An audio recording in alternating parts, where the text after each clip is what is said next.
Assalamualaikum warahmatullahi wabarakatuh.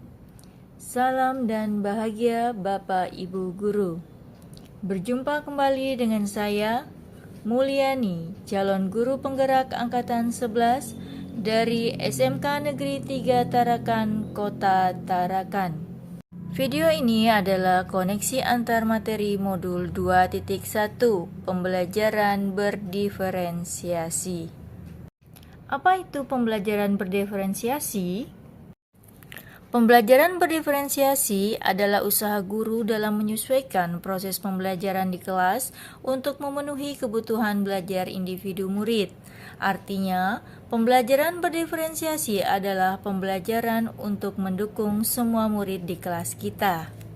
Maksudnya apa ya? Ingat, setiap anak adalah unik. Mereka punya kelebihan dan kekurangannya masing-masing. Begitu pula dengan minat, gaya belajar, kebiasaan, pola pikir, kemampuan literasi, dan lain-lain. Pasti berbeda kan?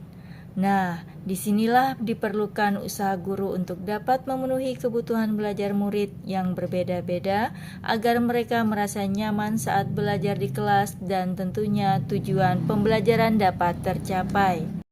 Lalu, bagaimana ya cara untuk dapat melakukan pembelajaran berdiferensiasi di kelas? Agar dapat melakukan pembelajaran berdiferensiasi, guru harus memahami tujuan pembelajaran terlebih dahulu, selanjutnya mengetahui dan merespon kebutuhan belajar murid, menciptakan lingkungan belajar yang mengundang murid untuk belajar, melakukan manajemen kelas yang efektif, dan lakukan penilaian berkelanjutan. Berkaitan dengan kebutuhan belajar murid, guru harus memahami 3 aspek berikut ini. Yang pertama, kesiapan belajar murid. Kesiapan belajar mengharuskan guru untuk menilai pengetahuan awal dan menentukan apa yang telah murid ketahui dan di mana murid berada. Yang kedua, minat murid. Minat setiap anak pasti berbeda-beda. Minat adalah salah satu motivator penting bagi murid untuk terlibat aktif dalam proses pembelajaran. Dan yang ketiga, profil belajar murid. Profil belajar murid berkaitan dengan lingkungan budaya, gaya belajar, dan kecerdasan majemuk yang berbeda antara satu anak dengan yang lainnya. Kebutuhan belajar murid dapat diidentifikasi berdasarkan cara-cara berikut ini.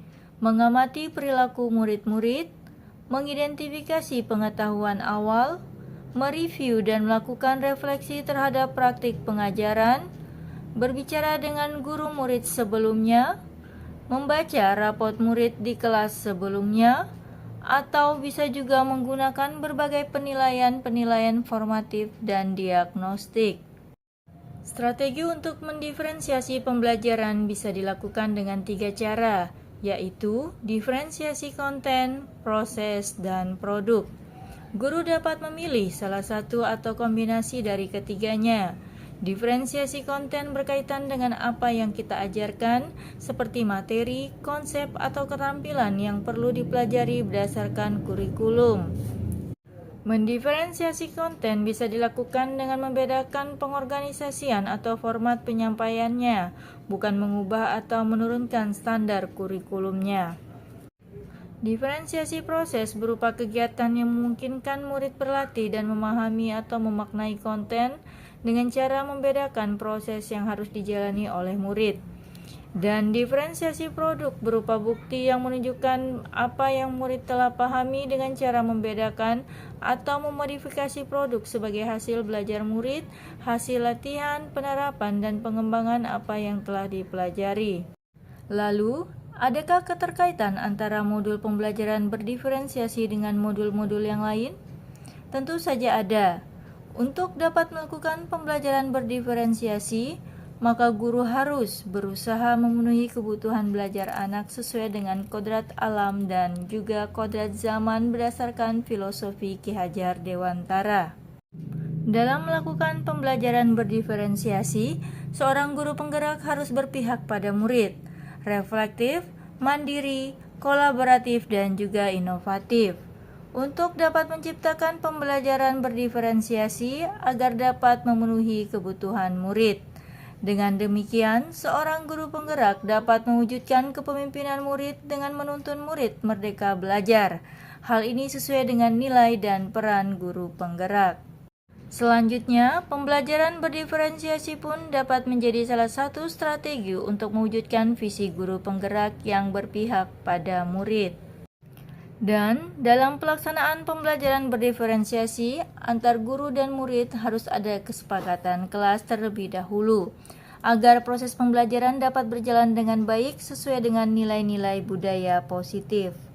Demikian pemaparan koneksi antar materi modul 2.1. Semoga menginspirasi dan terima kasih. Salam dan bahagia. Wassalamualaikum warahmatullahi wabarakatuh.